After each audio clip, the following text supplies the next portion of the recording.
So we are on Clubhouse, we are on Instagram Live, on Discord, and welcome. Welcome, everyone. It is Thursday, January 14th, and this is the Maximus call-in radio show. I believe this is the 6th, the 7th one that we've been doing every single week on the dot, Thursdays at 6 o'clock Pacific, 9 Eastern, and I'm super excited to have everyone join. We have a long list of questions, actually, that people have submitted. And as always, we give priority to folks who want to ask their questions live because I think it makes for more interesting discussion. So, why don't we get going, Ishan? Looks like Diego, you're the first online with a question, or Michael, if either of you would like to chime in. If Diego doesn't mind, I'll go ahead and ask my question. Please do, Michael. Yeah, so first off, I just want to thank you and Ishan for hosting these calls every Thursday night. It's been very consistent and I've learned a lot. My question is regarding testosterone.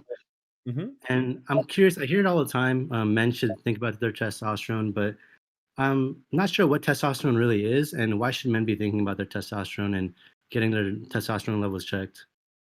Yeah, it's a great question. So let's talk a little bit about what it is, why you should get it checked, what normal levels are, and different ways of enhancing it.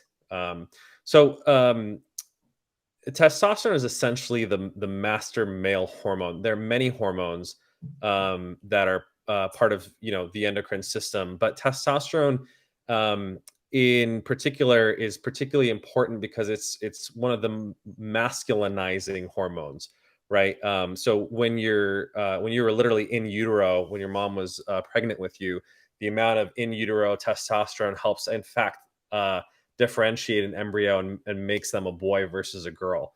This actually even shows up later in life. The amount of in utero testosterone that you have is phenotypically expressed in what's called the 4D 2D digit ratio, which is essentially the ratio of this finger to this finger. And you can see like this finger of mine is slightly longer than this finger. And the difference between the two is essentially an expression of how much testosterone you were exposed to as an infant, or actually in utero, technically. So why is that important or useful? Because it basically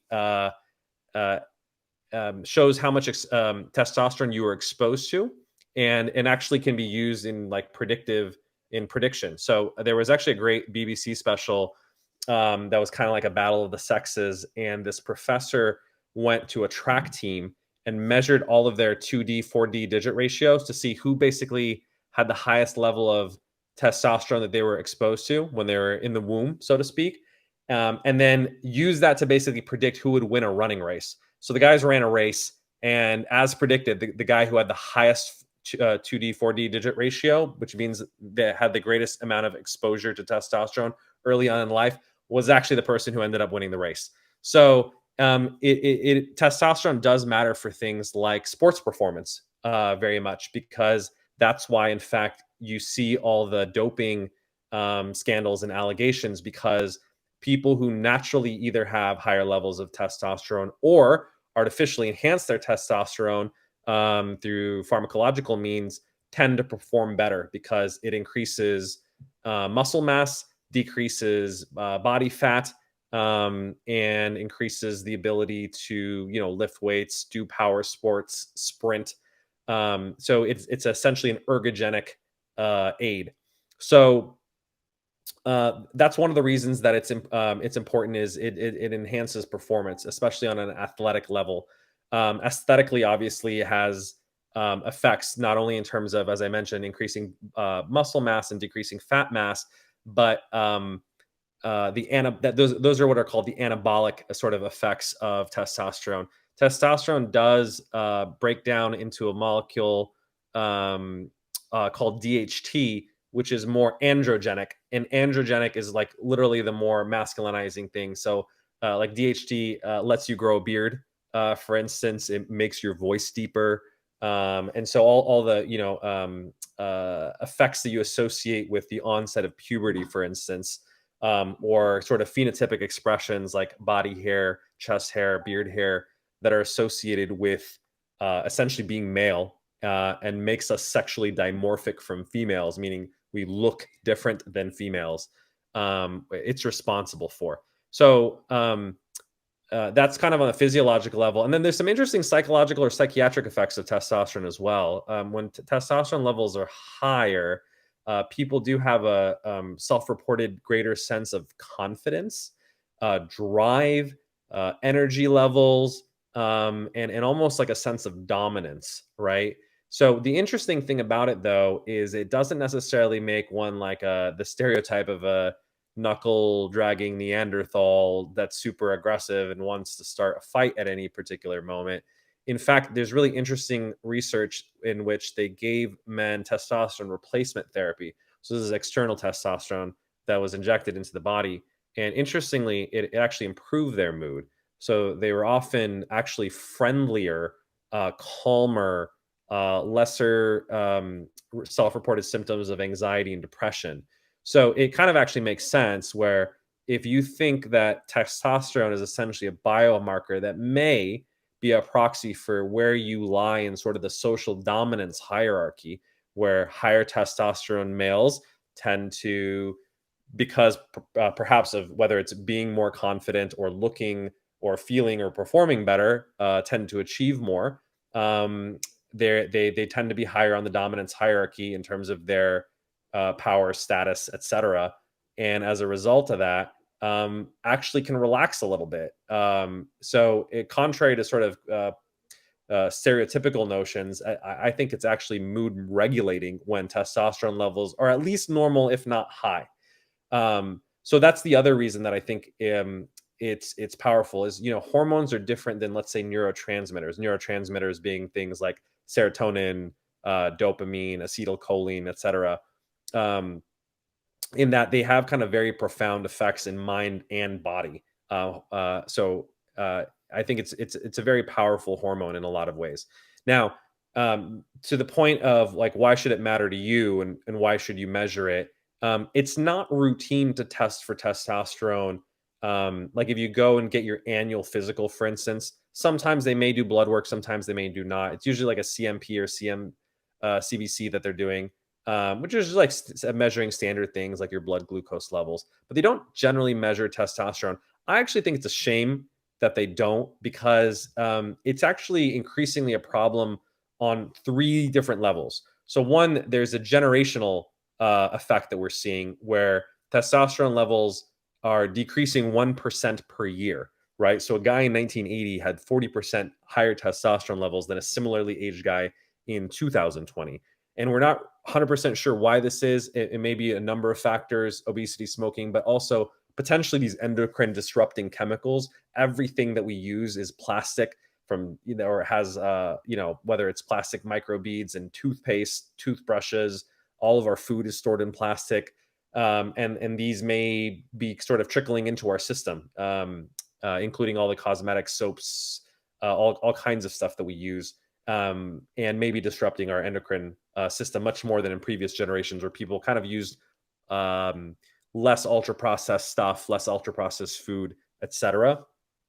So generationally, testosterone is going down. Second, it does also go down with age. So you as an individual, about over the age of 30, your testosterone levels will typically go down on average 1% per year. So you can almost imagine basically every single decade as you age as an adult, it's going down by about 10%. Now, again, that's an average. It doesn't mean that it's absolutely going to happen to you. One of the biggest factors, of course, that contributes to that is obesity. So at the same time, people are gaining about a pound per year as an adult as well. And so I don't think it's a coincidence that as you're gaining weight, your testosterone levels are going down as well, because we know that sort of central adiposity or extra body fat that we carry, particularly around our stomach, has a lot of an enzyme called aromatase, which breaks testosterone down into estradiol, and thus may be contributing to the drop that we see in testosterone. We do know, though, that in healthy adult males, if you are able to not gain weight as an adult, you can keep your testosterone levels actually pretty stable over time. And in fact, there's like interesting evidence from Olympic athletes back in the 60s and 70s who had their testosterone levels measured back then and maintained a very obviously healthy lifestyle as they aged into their 50s, 60s, and 70s. Were actually able to maintain very high levels of testosterone, even higher levels than healthy young men in their 20s and 30s who are Olympic athletes. So it's the other thing to kind of be aware of. And obviously it just highlights how important lifestyle is to kind of almost if this is the trend, it's going down 1% a year. Your job as a man, in my opinion, is to alleviate that trend and make sure it's as flat as possible, or at least the decline is as slow as possible by really taking care of yourself. But the third reason is there is some just individual variability in testosterone levels.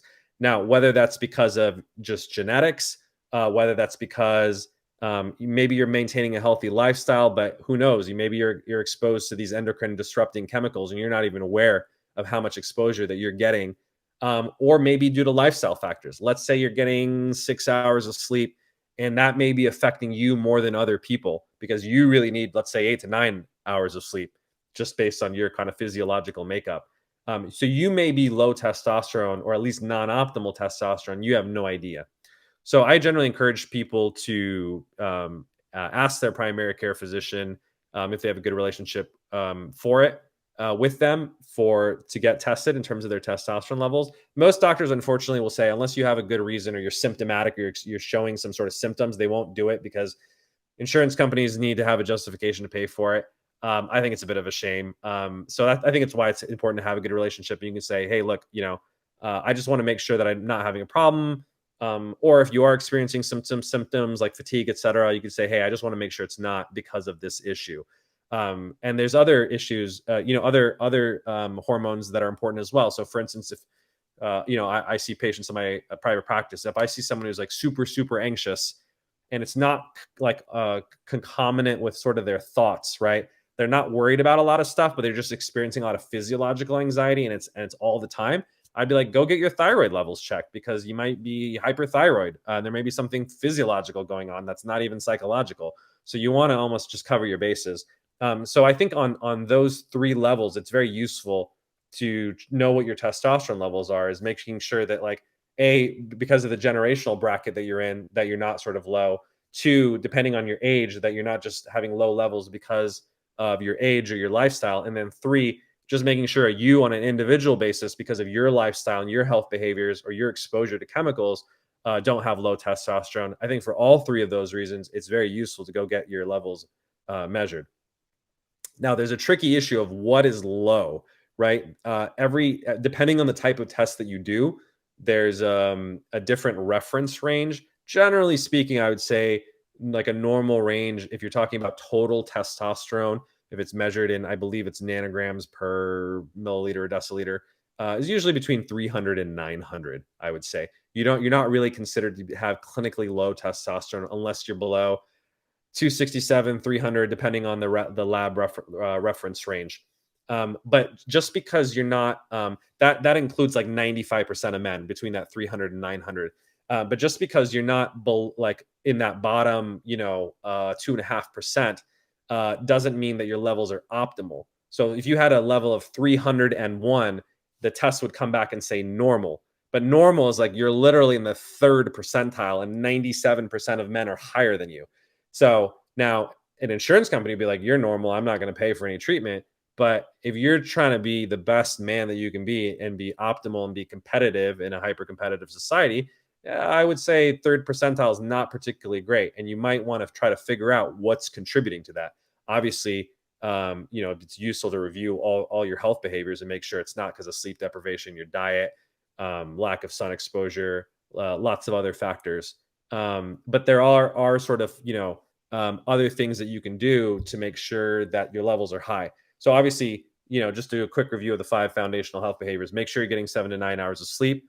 Obviously fundamental. There's clear research that shows there's an associational increase in testosterone levels up to 8 hours of sleep. So literally the more sleep you get, the higher your testosterone levels, up to about 8 hours. We're not sure if 9 or 10, unfortunately, they didn't look at that question, increases levels, but I would say just based on common sense and the linear trend, if you're doing a lot of physical activity and you're getting 9 hours of sleep, it's probably better anyway. And it's sort of an anti-inflammatory diet is associated with better testosterone levels. Obviously, the more ultra-processed food that you're eating is very inflammatory and probably exposes you more to those endocrine disrupting chemicals that I mentioned. So you really want to get your diet under control. Fat is not bad. In fact, you want to be consuming some saturated fat, because saturated fat is essentially or cholesterol, for instance, is literally the precursor or the biological substrate for your body to produce its own testosterone. So eating things like fatty fish, egg yolks, dairy in moderation is useful to making sure that your body can produce enough of its own testosterone. So we talked about diet, we talked about exercise. You want to obviously, make sure that your stress is managed. Stress, as I mentioned in one of the previous podcasts, is associated with its own hormone, which is cortisol. And if your cortisol levels are high, it's catabolic. Catabolic is literally the opposite of anabolic, as we mentioned earlier in the podcast. And it almost antagonizes testosterone, in that if your cortisol levels are high, your testosterone levels decrease. And so you want to make sure that your stress levels are under control. So that's obviously beneficial from using exercise, using mindfulness, for instance, as an intervention to help calm down, especially in the evenings, is particularly critical. Testosterone levels are affected by intimacy as well. So physical touch, if you are in a relationship, intimacy does increase and stimulate testosterone levels. If you're obviously around an attractive woman that you're sexually active with, that increases testosterone levels as well. There's been a lot of questions about, does excessive masturbation mess with testosterone levels? It's unclear. The problem is, like, these studies are all on a short time scale. Like, if you abstain from masturbation for 5 days, does testosterone and growth hormone go up? Yes, temporarily. But it's unclear if you keep on doing that and doing sort of quote unquote no fap, as they like to call it, if it will as well. I don't necessarily agree with these crazy bro science guys on Twitter who are like, don't masturbate ever, do semen retention, which is not a scientific practice at all.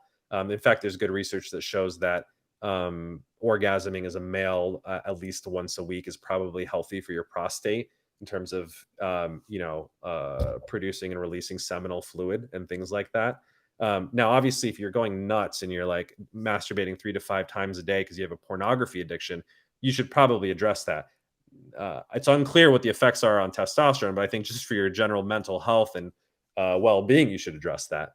So if you do notice that your testosterone levels are suboptimal, then make sure you really focus on addressing these lifestyle or these health behaviors that I mentioned, because it'll significantly increase your levels.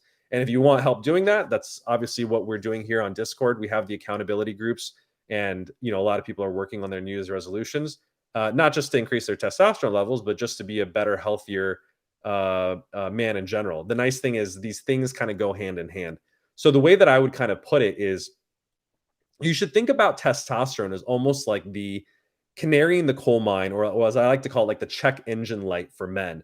In that, if you're doing everything right, you're eating well, you're sleeping, you're sleeping right, you're managing your stress, you're having meaningful, intimate relationships, you're maintaining good focus, you're dopamine fasting, you're not going nuts on internet, social media, gaming, etc., then your testosterone levels should naturally be good. And so you can almost take it as like the one number that's kind of telling you, along with actually your ability to have regular healthy erections. Those are two kind of useful check engine lights to make sure that you're healthy as a man. Because if you think about it, if our one sort of biological purpose is to reproduce, you want your testosterone levels to be high, because testosterone is essentially correlated with the ability to produce sperm. It's promoted by a hormone called LH, or luteinizing hormone, which increases testosterone, but it also increases basically sperm count. And then obviously the ability to maintain an erection is obviously necessary for successful, a sexual encounter and copulation. So those are two useful things to kind of pay attention to. And if you notice that's changing over time, right? Like, you're measuring your testosterone levels, let's say every 6 to 12 months, you notice it dropping, it's like, oh, okay, there's something kind of going off here. Or same thing, if you're losing your ability to maintain your erections, then that's a useful sort of check engine light of like, okay, there's something going on here. Maybe it's stress, maybe it's sleep, maybe it's something else. Make sure to address those things. So that's why I think it matters a lot. And then there are ways of increasing testosterone on the sort of pharmacological side of things. The first thing I think is really important is actually another hormone, which is vitamin D. So there is associational or correlational data that shows that vitamin D is essentially correlated with testosterone. Now we don't know because I haven't seen a lot of like randomized clinical trials. There have been some trials. I would say the evidence is mixed, but men in particular who have vitamin D levels between 80 and 100 nanograms per, I believe it's deciliters, have the highest testosterone levels. That's actually way higher than most people have. Generally, like if you're below 20 to 30, you're vitamin D deficient. If you're about 50, you're considered like in a good zone, but actually 80 to 100, which is rare, is really considered optimal, and maybe optimal, in fact, for testosterone levels. So making sure, obviously, you're getting enough sunlight without burning your skin, obviously, or taking supplemental vitamin D may help you get up to your natural physiological baseline levels of testosterone. And then there are actually pharmacological, like prescription pharmaceutical ways of increasing testosterone as well naturally. We'll save that for future podcasts. I think there's some really, really interesting stuff coming through the pipeline that can essentially stimulate your body's own natural production of testosterone in a way that's pretty safe and pretty effective. But we'll talk more about that in a later show. Appreciate that answer, Cam. Real quick follow-up question though. Is soy an endocrine disrupting chemical? I hear a lot of people say avoid soy. Is that a real thing? Is that scientifically justified to avoid soy? Yeah, I mean, if you ask any pharmacologists, they always say this mantra of the dose is the poison. So the question is always how much, right? And if you have I don't know, like a handful of edamame or like soybeans when you're going out to eat some Japanese food, or a little bit of tofu or soy milk every once in a while, is it probably harmful to you? Probably not, I would say. However, like that's why I say the dose is the poison. There was actually an interesting case study which was published. You can actually go and find it on PubMed, of a guy who was drinking, I think, 3 quarts of soy milk a day. Now, obviously, it's a lot of soy milk, but I don't know. Maybe the guy really liked it or something. It was his milk substitute, but he actually literally started developing breasts and developing breast tissue because it may be sort of functioning as an estrogen receptor agonist and binding to the same receptor that estrogen does. Because soy does have sort of what are called phytoestrogens, or plant-based estrogens, that mimic the estrogen that your body naturally produces. So I would say, is soy harmful? In low doses, probably not, but in high doses, there's, at least on the basis of small case studies, enough that makes me concerned that you probably shouldn't be guzzling soy milk all the time. I'm actually not a fan of milk, all these fake milk alternatives. I don't get it at all. Milk is not unhealthy. It doesn't even, it defies sort of logic. Every single person who's listening to this call and radio show spent the first year or two of their life literally raised on milk, right? It is the mammal food. And the cow milk, while slightly different than human milk, is close enough that it's not a terrible thing. Now, obviously, it's kind of a growth agent, right? It's supposed to make babies bigger. So, do you need it in adulthood? No, I don't think you need dairy, but it does contribute positively, provides protein, calcium, and other interesting nutrients. If you are lactose intolerant, what I would suggest is to find a lactose-free version. My favorite brand actually is Fairlife. It's ironically owned by Coca-Cola. So despite the shit sugar sweetened beverages they put out, this is actually healthy. It's essentially ultra filtered milk. They don't modify it in any way. They just filter the milk so it lowers the carbohydrates, increases the protein, and it removes the lactose. So I think it's like 99.9% lactose free. So people who are lactose intolerant can actually enjoy milk. It's a little thicker as a result of the ultra filtration, but it's tasty. It tastes like normal milk. And I think it comes in like skim 1%, full fat varieties as well. Make sure you buy the they do have sweetened varieties that are like chocolate milk and stuff. Don't buy that. Just buy the regular Fairlife if you're going to have it.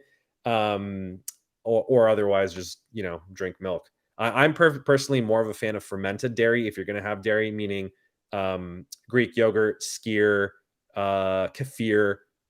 There's studies that show that actually dairy consumption associationally is lower, associated with lower rates of type 2 diabetes, and that effect is even more true for fermented dairy. So I personally don't drink milk. I guess I will every once in a while, but it's not a regular thing. But I do consume yogurt.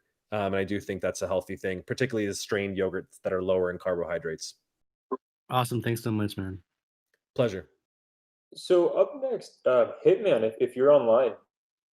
Yeah, so my question was, do you think that behavior change has gotten harder since being inside in COVID? I'm sure that's probably more on the yes side, but I guess like if you can expand on that and talk about how people can really get the energy to do a lot of the stuff they want to do, because I think a lot of it comes down to implementation. Things are a lot easier when you would be going out to the office and then go to the gym right afterwards and kind of just feed off a lot of the energy of just being outside. And now, even if you have all the information, I'm supposed to sleep this much, I'm supposed to work out, you have all the things you need, it's still really difficult after a long day of work to really go do that if you've been inside all day. Especially with the nature of like many of our jobs of being inside a lot Sure. often. So yeah. Yeah, I mean, I think it's probably, if I had to guess, it's probably net harder for most people to do behavior change. But here's the thing. I was actually thinking about this past week and talking about sort of the error of the average. I don't think for a lot of things on an individual level, what is true for the average is necessarily useful for you as an individual, right? So even if for most people it's harder, it may not be if you set up your life correctly. And I'll give you a real example of this. There was an op-ed recently actually about the importance of vitamin D for preventing and treating coronavirus. I actually reached out to one of the authors who's a physician who, like me, actually runs a company. And I was talking to him and I was like, man, how do you find the time to write like scientific articles about vitamin D while running a company? Because I published a bunch too, but I'm not publishing anything right now. I'm just like too busy doing many other things. And he was like, you know how? He's like, I cut down on 10 to 12 hours of commute time thanks to the quarantine. And now I use that time that I used to be, would be commuting in order to publish research. And so I was like, see, that's a great example of the exception. For most people, I think the levels of stress and isolation and loneliness has gotten to them and made behavior change harder. For this guy, he's like, oh, great, I'm not commuting. How can I use that time to do the things that I've been wanting to do? And then obviously he's very disciplined about putting that into action. So I think it's a very useful lesson to be learned from that doctor in terms of things that may be disadvantageous to other people can be advantageous to you if you use it wisely. So I think you should like figure out a way to use it to your advantage, quite frankly. So, but to make this kind of real and applicable to you, I know you had messaged over Discord about how you're struggling a little bit with behavior change. So I'd love to hear just if you could share with all of our listeners a little bit like what you're dealing with, like what you're struggling with in terms of, your fitness or exercise routine. And I'd love to just talk through it and maybe we can just kind of problem solve together. Yeah, so I would say beforehand when I would be like in the office or I'd be in school, I'd just go to the gym. I'd have more energy and it would be really easy to do that for me. I didn't have like willpower issues. It was like in my routine. Mm-hmm. But now I have like a home gym set up. I have everything like Great. pretty much set up and I can go downstairs and do all the things I need to do. But then once like I'm done with work, just like going downstairs becomes like there's just there's way less energy that I have than I had before. Like even though my schedules were busier, I was able to do more stuff on the side with full-time work or full-time school. And now I have more time on my hands with way less energy, and that's the trade-off that I've gotten. Well, Yeah. I think it's a great point, but I think you're basically starting to point us in the right direction, which is it sounds like it's not a time issue for you. It's really an energy issue, right? For you in terms that you're not finding the sufficient amount of energy or willpower to go and do, the things that you needed to do. So let's dissect that a little bit. Back when, let's say pre-quarantine, pre-COVID, when you were able to effectively exercise despite having less time, what were you doing? Like what time were you working out? Where were you working out? What actually worked for you? Yeah, it was right after work. I just go to the gym. It was like a 10-minute walk from work. It was kind of baked into the routine. And yeah, we had a gym. It would be strength lifting. And it was pretty standard. I'd have energy for cardio and everything. Yeah, What time would you typically get off work? 5:30. Okay. Yeah. So you get off work at 5:30, you take a 10-minute walk, so 5:40 you're kind of going to the gym. And then what were you doing at the gym? What was your typical workout or routine? Yeah, so I'm usually running or doing first some mobility and then 20 minutes of like cardio, usually like at intervals. And then after that, it's strength training. So it'd be like push, pull, or legs that day. So pretty standard. And then abs afterward if I had the time. And then how If I long had the time to, yeah. how long would you spend at the gym? It would be around 2 hours, like 1 hour to 1 hour and 30 minutes to 2 hours, because like I'd be stretching, then working, running. There'd be like kind of breaks in between, and then yeah, it would take some time by the time I got out. Yeah, and sauna. Yeah. I have a sauna as well usually. So yeah. Okay. That's a lot of time. Now some of it may not be workout time if you're talking about sauna and things like that, or just like Yeah, pure yeah. stretching. How much of that time would you say was actually working out? Like at least an hour? Yeah, at least in 1 hour. Okay. So let's compare that to what you're facing now. So now you're obviously working from home like most of us. What time are you getting off work now? 6:30 because the time zones have changed, so it's usually later. Okay. So that's obviously a difference, is it's a little bit later. And then how are you feeling at sort of 6:30 when the thought starts crossing through your mind about, oh, okay, done with work, time to work out now. Yeah, it's usually, yeah. I think at that point I'm just not. I just don't get ready, or I don't get set up to go downstairs. I usually just look at email or some other work related thing or another side project thing or something else, usually, or like read up something. Makes sense. Is it possible to end work at 5:30, or because of those meetings you have to stay an hour later?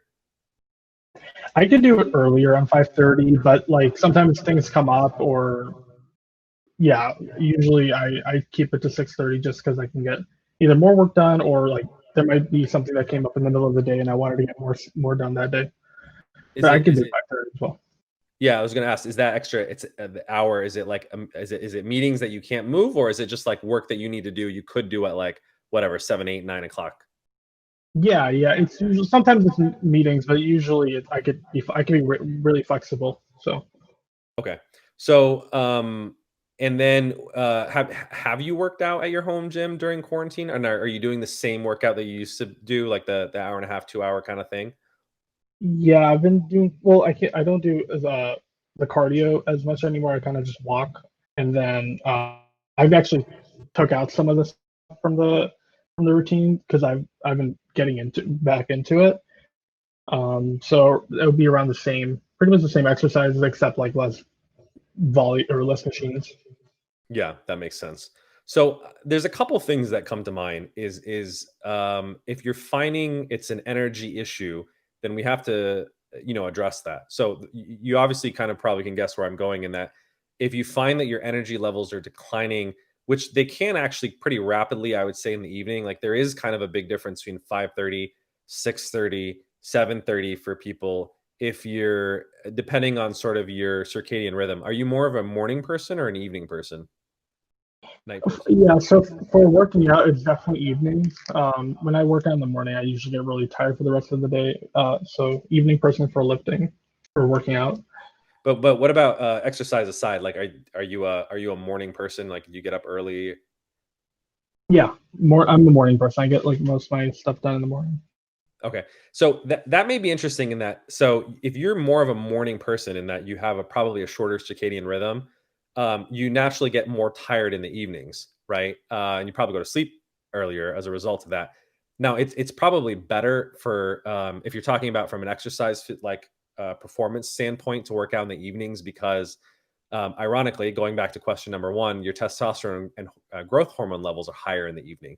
And so if you're trying to set a record in terms of how much you lift, it's better to do in the evening rather than the morning. But What may be happening, speculating here, is that if you're a morning person but you're working out in the evening, it may be harder for you in the sense that your natural energy levels may be lower in the evening, and now that you pushed it even 1 hour later, you may be just like really tired. So obviously, the natural solution to that is if you have flexibility with your work and you can work out a little bit earlier, at let's say 5:30 instead of 6:30, and then do that extra hour of work, after you work out, then you might want to experiment with that and see if it helps. The other reason the energy levels may be dropping is because of your meal timing. Like, what time are you eating lunch and dinner? Yeah, so I've been eating lunch at 2 p.m., which is like the Pacific Standard Time lunch, because I'm in Central Time, and then Yep. dinner a lot later as well. After you work out? Yeah, usually around 7 or sometimes even 8. Yeah, makes sense. And then, so I mean, that may be contributing as well, right? So the difference between eating at 2 o'clock, let's say you're done at 2:30, and then you go work out at 5 o'clock, is there's 3 hours between your last meal and working out. So at that point, you mostly have digested most of your food, depending obviously on the type of food that you're eating. But even that extra hour of like from 2:30, now it's 6:30, and you haven't eaten for 4 hours, your blood sugar levels may be dropping. There's an association based on at least some experimental studies that lower blood sugar levels are associated with willpower. It's probably a controversial finding, but probably directionally true. But yeah, energy levels do drop. So another way you could alleviate that, if you don't want to switch your workout time, or you might want to do it in conjunction with doing a workout time, is you may want to have like a mid-afternoon snack or like a pre-workout. Do you ever do like a pre-workout shake? Yeah, I actually remember I used to eat a lot more protein bars before my workout, or like a one or two, one usually. And I haven't done that anymore. So I guess, yeah, I don't actually take that many snack breaks. I've just been sticking to meals. Yeah, and not that I'm advocating snacking. And I, by the way, I don't like protein bars for the most part. Like 99% of them are junk, or even the low carb ones are just so full of weird fibers that I'm not sure they're great.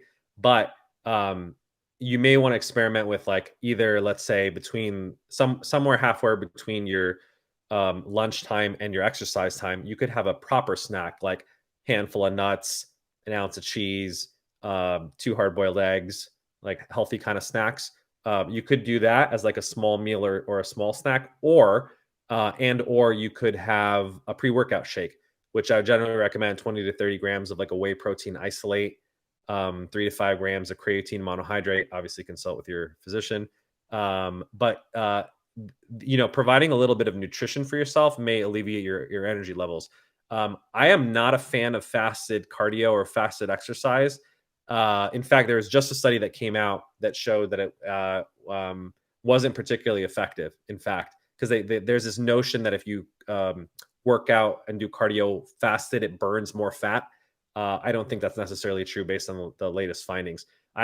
You don't obviously want a full stomach because all the blood will concentrate on your GI system, and you want your blood flow to be in your muscles. So you don't want to obviously have a big meal right before your workout. But I would say maybe like 2 hours before an exercise, having a small meal may not be a bad idea, or 20 to 30 minutes before a workout, if it's a fast digesting whey protein isolate, can give you the sufficient energy to do your workout. So I actually would highly recommend, instead of a protein bar, by the way, just buy some. Amazon actually has a great brand of grass-fed whey protein isolate. Take a scoop of that before your workout, along with some creatine, assuming you have healthy kidney function, is really solid. The other thing, unless you're trying to do like a super low carb kind of diet, like a tablespoon of high quality honey right before a workout as part of that shake can be helpful in that carbohydrates obviously do give you energy, especially if you're doing lifting. Not necessary, but a lot of people, even who do keto, find it beneficial because keto is probably not optimal for lifting in terms of energy levels. I found myself dragging when I was doing really strict keto. And so I do what's called a TKD, targeted ketogenic diet, where you try to consume your carbs either right before or right after your meals. I preferred it right before because like that 15 grams of glucose, fructose, and sucrose that comes with honey can increase your energy levels to kind of, especially get through a longer workout, especially if you're doing an hour.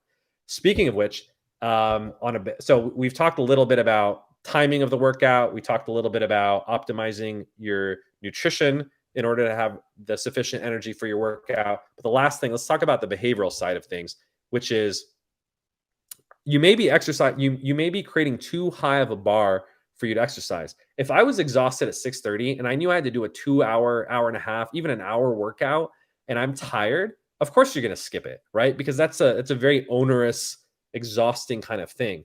So there's sort of two principles that I think might be really useful. Is especially if you have a home gym, you may want to really focus on being ultra efficient in your workouts.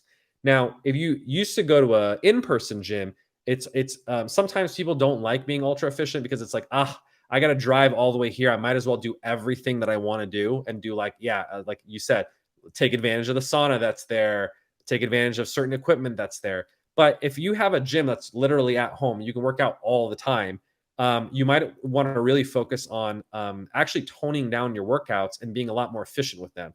So I would actually suggest you can get a pretty good lifting workout in 30 to 45 minutes and get 10, even 20 sets, depending on your rest breaks in.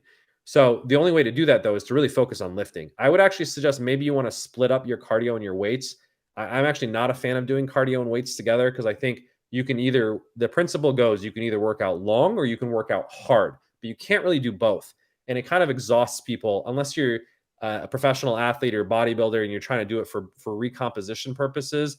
I wouldn't mix the two. What I would suggest is if you're going to do some quote unquote cardio, jog 5 minutes on the treadmill, do a little bit of mobility stuff to get warmed up, and then just go lift. But you don't need to do 20, 30 minutes of running or biking or whatever it is that you're doing. Do those on separate days. Do those really intensely. Do like a HIIT workout, as we talked about in the previous podcast. But I wouldn't sort of mix the workouts together. That way you can keep it to like 30 or 45 minutes. And by doing so, it's not as intimidating, right? To sort of like your subconscious mind is thinking, I can get through 30 minutes of like a workout versus shit, I got to do 90 minutes of a workout. I don't really feel like it today. So I would say, yeah, maybe think about cutting down your workouts. And then last and final note is you want to be able to be flexible and adjust your workouts on a day-by-day basis. And I think this is the part that people really miss and underappreciate is you have to listen to your body.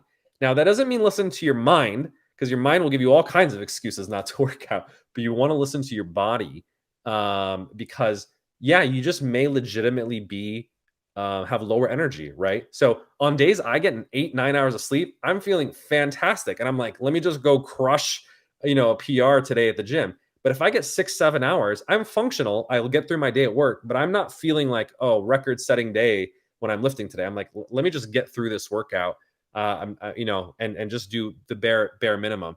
So on days that you're feeling especially tired, the recommendation I tell this to all of my clients is figure out what the bare minimum is that will get you into the gym, even if it's the home gym that day. So it's almost like you're having like a compromise. It's like negotiating with the parts of yourself, right? So imagine it's 6:30 tomorrow, right? You're feeling tired as usual, but hopefully less tired because maybe it's you've decided to do it at 5:30. You've done your pre-workout shake and some things to alleviate it. And you're like, okay, I'm only going to work out for 30 to 45 minutes, as Dr. Cam said. Even then, if you're finding yourself too intimidated or too averse to kind of doing that, ask yourself, literally ask the parts of yourself, what is the amount that you would be willing to do? And a part of you might be like, I don't feel like working out for 30 minutes, but could I do 20? Could I do 10? Is it 5 minutes? Is that all I'm willing to do? Find out what the minimum is, because there's always a minimum. And maybe the minimum is literally putting on your shoes, going downstairs and doing a pull-up or one push-up. There's always a minimum. But the idea is you never, ever skip the workout. So you don't give your brain the chance to avoid the workout. All you're doing is you just compromise to say, what's the bare minimum, right? And so if it's 5 minutes, if it's 10 minutes, you have to accept that as essentially what those parts of you are willing to do on that day based on your energy levels. Now, here's the trick. Now, the thing is, you can't lie to yourself about it, right? let's say you kind of thought about it and you're like, I'm only gonna do 10 minutes, but I don't feel like doing a night, whatever, the usual hour and a half, 2 hour workouts. So you go there, you do your 10-minute workout. At the end of the 10 minutes, you have permission to go back upstairs and move on with your life. But if 10 minutes into it, at the end of that, you're like, I'm feeling okay and I could do another 5, I can do another 10, then great. It's like you call an audible and you renegotiate essentially the terms with yourself and say, okay, I know we set a 10-minute workout, but I'm feeling pretty good. Do you feel good about this too? Great, let's do another 10 minutes. And so you end up doing really a 20-minute workout. And the principle, of course, behind that is the hardest part is obviously getting started. It's overcoming the inertia. Most people, once they're warmed up, they're in the gym, they got the weights in their hands, they're like, it's not as bad as I thought it would be, right? So you can get over it.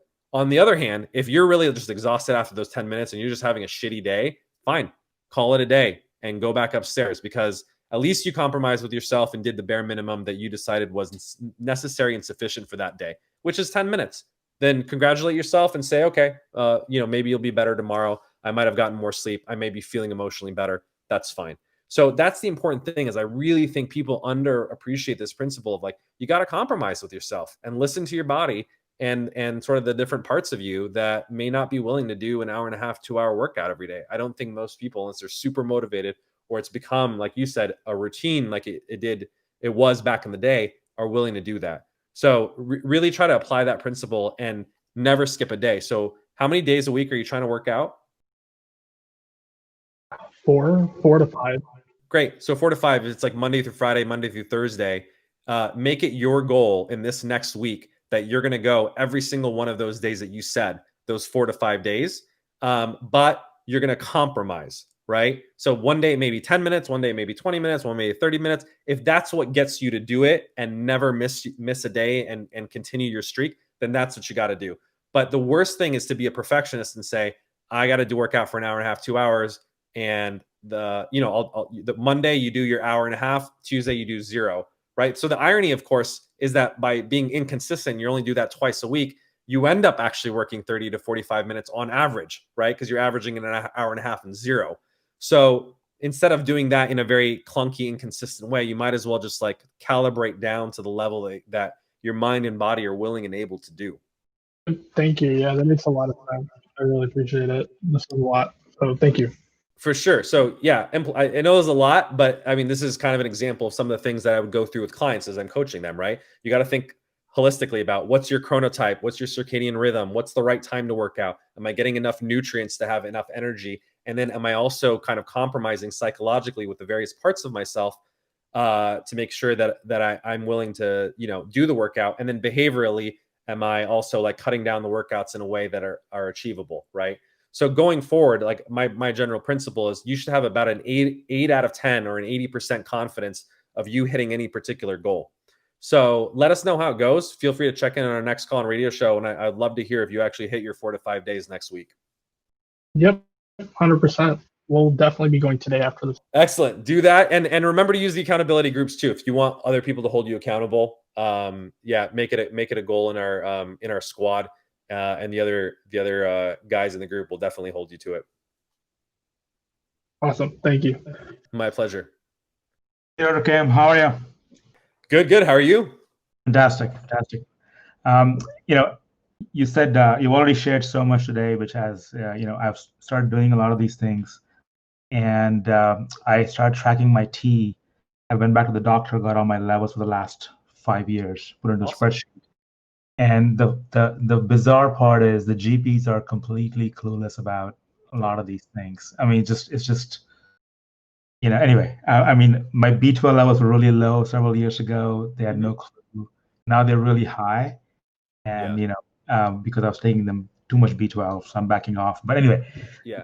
But by the way, that's really, really common. If you take a multivitamin or a B complex, they put like levels that are way above the RDI or the recommended daily intake. And the reason it's not really dangerous, I would say generally to do so, is because they're water soluble vitamins. You piss most of them out, quite frankly. So it's a very, very common thing that you'll have sort of above normal or super physiological levels of vitamin B12 if you take any sort of supplements.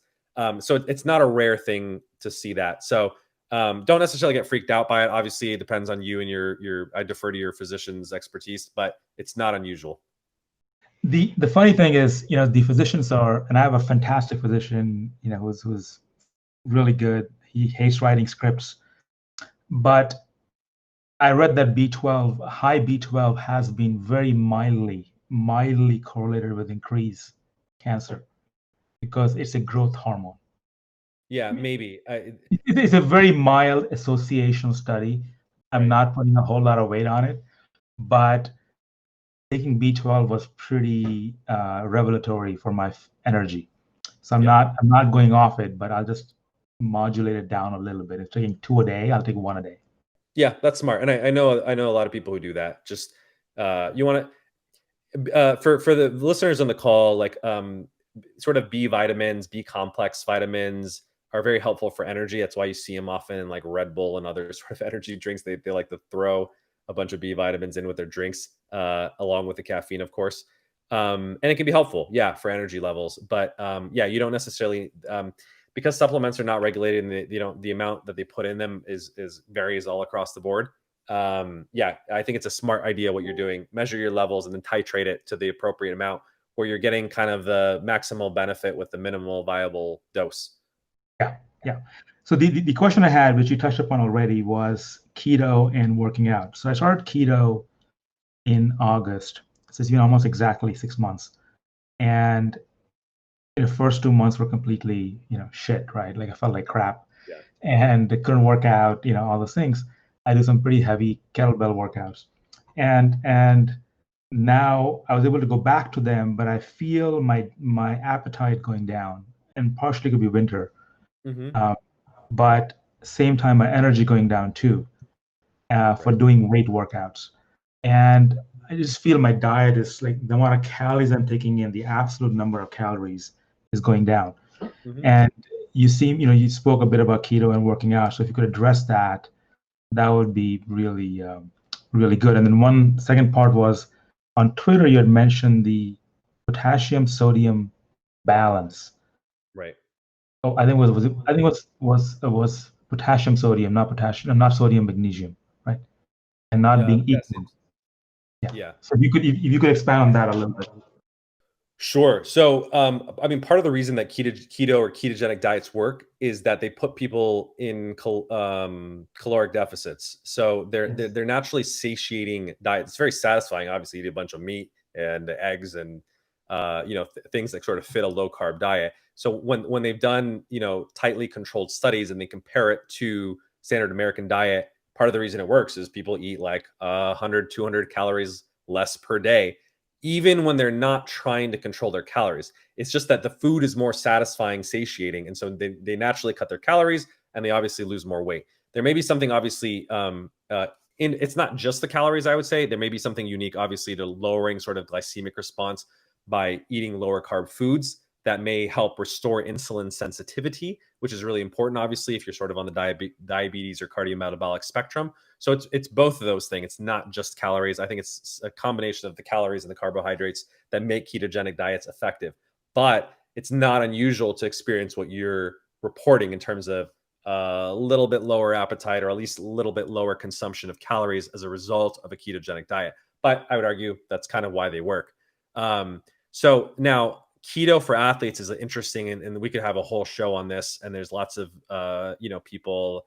I recommend like Peter Attia's work. He's done a lot on sort of keto and athletics.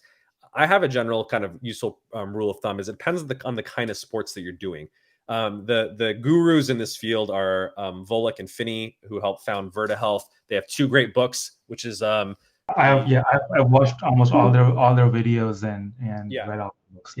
Yeah, and for the people who are listening and may not be familiar, it's the art and science of low carbohydrate living, and I think the other one's like the art of science of low carbohydrate performance, and that one's for athletes.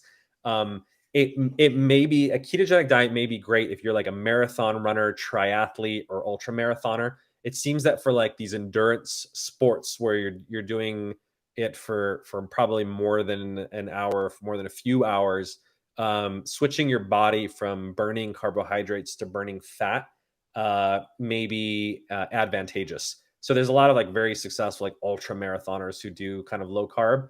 But these guys are running like 24-hour races. It's not like normal, I would say, for most people. If you don't fall into that category and you're like the average guy listening to this, call-in radio show, and you're just kind of going to the gym for an hour, you're not really doing endurance high exercise for the most part. Weightlifting is kind of moderate intensity to begin with, and second, it's kind of moderate intensity interval anyway, because you're not lifting the whole time. You're taking lots of breaks in between sets.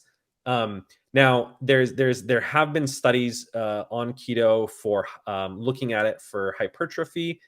It doesn't seem like it negatively impacts hypertrophy, meaning the ability to build muscle is probably equivalent on keto, equivalent-ish, I would say, to any other diet. So I don't think it's necessarily adversely impactful.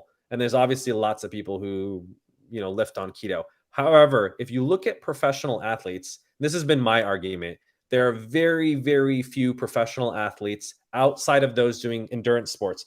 I know there's some like tennis players who do it, but that like some of their matches are like 3-4 hours. So it does almost start to resemble an endurance sport. If you're talking about sprinters, weightlifters, guys who are doing more like sprint power-based things that more resemble like going to the gym, there are very few that are doing strict keto. And the reality is it's probably not optimal for anaerobic exercise where you need to do an intense amount of work in a less than a minute span of time. And I think, quite frankly, if there was an advantage to doing keto, you'd see more athletes doing it. And I just don't think it does confer that benefit. A lot of people anecdotally do report lower energy levels when they do keto. Now that may be because of electrolyte imbalances. Keto does really like throw off people's electrolytes, especially when you do it strictly. It has a diuretic effect. And so when you're flushing out fluids and you're just literally peeing more, you will pee out potassium, sodium, magnesium, calcium more than usual. It can make your levels a little bit wonky, and then obviously throws off your energy levels. So as a result of that, I would say, keto is probably the best diet for anyone who has diabetes or is on the cardiometabolic spectrum in terms of correcting metabolic syndrome. It's great for that. It's great for weight loss. It's probably one of the best diets, I would argue, for weight loss, and the research literature seems to back that up. And I think it's a great kind of probably a optimally healthy diet, at least a lower carb diet, maybe not keto in particular. But if you're going to do keto and try to lift weights, I would say it's not clear that keto is the optimal diet for hormones. Ironically, I think it was Jeff Volek, one of the low carb godfathers, showed that like carbohydrate intake is actually associated with higher testosterone levels, ironically. So I'm not sure it's the best diet if you want optimal hormone levels. And it's in fact, one of the famous Sean Baker doctors, who's the carnivore guy, like showed his testosterone levels, and it was in like the 200s for a guy who's like huge and jacked. He may be sort of a genetically superior specimen, but his hormone levels are totally whack from eating an all meat diet. I don't know if it's from the all meat diet or for something else, but it's certainly not optimal and didn't make me want to emulate an all meat diet after I saw that. So moral of the story is I like the kind of keto gains philosophy more. There's a whole community called Keto Gains. Luis Villaseñor, who's a friend of mine, runs it. And, their whole thing is basically doing TKD or CKD, targeted ketogenic diets or cyclical ketogenic diets, which basically means they're consuming carbs, like literally like glucose or honey, like I said, right before the workout in order to give them energy in order to lift sufficiently, or you do it one day a week. So like Saturdays, for instance, that's like your refeed day. So you go from a low carb, high fat diet 5-6 days of the week to that 1 to 2 days of the week, you're eating the opposite. It's a high carb, low fat diet in order to replenish your glycogen stores and have the sufficient amount of energy in order to lift weights. And also it induces a little bit of metabolic flexibility as well. So I'm more of a fan of TKD, CKD type of ketogenic diets if you're lifting weights. So I think it kind of gets you the best of both worlds. This is really great, really, really great, because when I started doing keto, I bike a lot, and roughly, less than 4 hours a week, 4 to 5 hours a week, 50 miles. And my biking performance just went through the roof because I could now bike for hours without stopping to ingest fruit, right? Right. Otherwise, every 45 minutes, get off, eat some fruit, right? Eat some fruit. And now I could just go for hours and hours. And so it's really cool that way. But my lifting performance, I could do 100 swings at 53 pounds in, 20 minutes. Now I can't do them. It's like, seems like I'm dying. Right. So that's a great example of why it's useful as an individual. This is why I was going back to the theme of this podcast is don't fall into the error of the average. It's okay to self-experiment and treat yourself, as a case study of one, where, as you pointed out, you're like, okay, keto seems to work great for my endurance biking, but it's not optimal for my lifting. So let's start doing some experiments, right? Where, I was talking to, a buddy of mine, JT, who does the body weight strength stuff. And he found, because he's very active, is doing a lot of strength training, can consume about 100 grams of carbs, which is technically not keto, right? Volek and Finney say it has to be less than 50 grams of total carbs in order to technically be in nutritional ketosis. However, for that individual, he found, because of the amount that he was working out, he could consume up to 100 grams of carbs, measure his blood sugar levels, and he was still, and blood ketone levels, and he was still in ketosis. So you may find that actually having a little bit of extra carbs, I would say probably, like, you probably can't have more than 100, but I would say it may be more flexible than people think, where they're always trying to be under 30, under 50. Maybe for you, it's 50, it's 75, it's 100. You can actually have carbs stay in ketosis. So experiment a little bit with, like I said, pre or post-workout carbs, and maybe if you want, you can measure your blood sugar, blood ketone levels, and see if it has a negative adverse effect. Yeah, I do measure it roughly 3 times a week, so I can do that. What I found with keto, though, was my mood levels incredibly stabilized. Yeah, I think this is a really interesting area that's, like, we just don't know. There's not a lot of psychiatric research on keto, but we know, obviously, it was originally developed for children with epilepsy.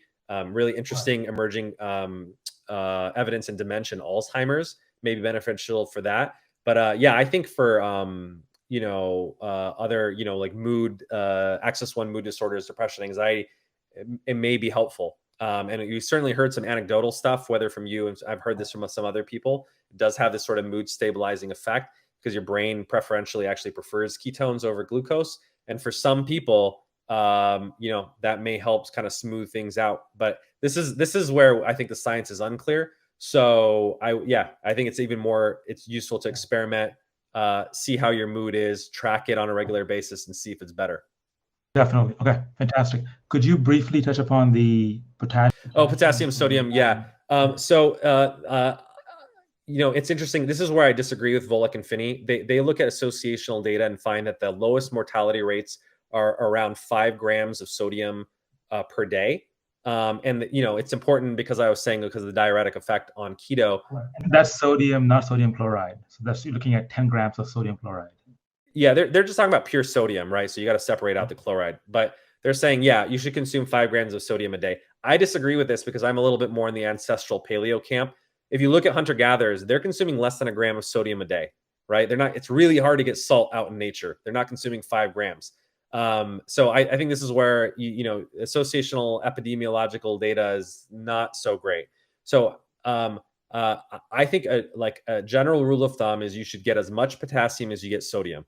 Basically a 1-to-1 ratio. So it's not that you need to limit your salt intake unless you're hypertensive or have high blood pressure. Then yes, maybe you want to pay attention to make sure that it's not elevating your sodium levels. But general rule of thumb is eat salt to taste. Like, make sure your food tastes decent. But whatever sodium you're consuming, 2 grams, 3 grams a day, make sure you're also consuming 2 to 3 grams of potassium a day. So it helps counterbalance essentially the effects of sodium. And in fact, there's some argument that's saying it's not just the pure sodium levels or standalone sodium levels that are contributing to hypertension, but it's the imbalance between potassium and sodium. So you may be able to get away with consuming 5 grams of sodium if you're consuming 5 grams of potassium, because they kind of counterbalance each other and regulate one another. So now it's hard to get 5 grams of potassium. You got to really eat a lot of avocados, baobab, tomatoes, etc. So don't go nuts on the sodium, but I would say at least try to equalize them. The interesting thing is, if you look at hunter-gatherers, though, they're consuming 7 times, maybe up to 11 times the amount of potassium as they do sodium. Their ratios are way higher than modern sort of humans. So, it's hard unless you're eating a very low sodium and you're eating a lot of potassium to achieve anything close to what they're consuming, 5, 7, 11 times the amounts. But that may be, we're not sure, associationally the optimal levels. So I would say maybe if you're really going for optimal, reduce your sodium intake beyond the point which your food just tastes terribly bland. But you don't really need more than a gram of sodium unless you're sweating a lot. That's a different thing. If you're biking for hours a day, you definitely need more sodium because you're sweating it out. But if you're just a sedentary person like most people and you're doing your 30 minutes in the gym, you're not sweating that much. Don't go nuts on the sodium. Could try to consume as much potassium as possible, and so you're going to have closer to those sort of natural hunter-gatherer levels. Fantastic. Okay, cool. Awesome. Thank you, everyone. We're over time. Had a really interesting call-in radio show today. We'll put the episodes up on Spotify, Apple, iHeartRadio, and all the other places that we host it. And if you have more questions, tune in next week, next Thursday, 6 o'clock. Happy to answer them. Take care, everyone. Have a wonderful and productive next week.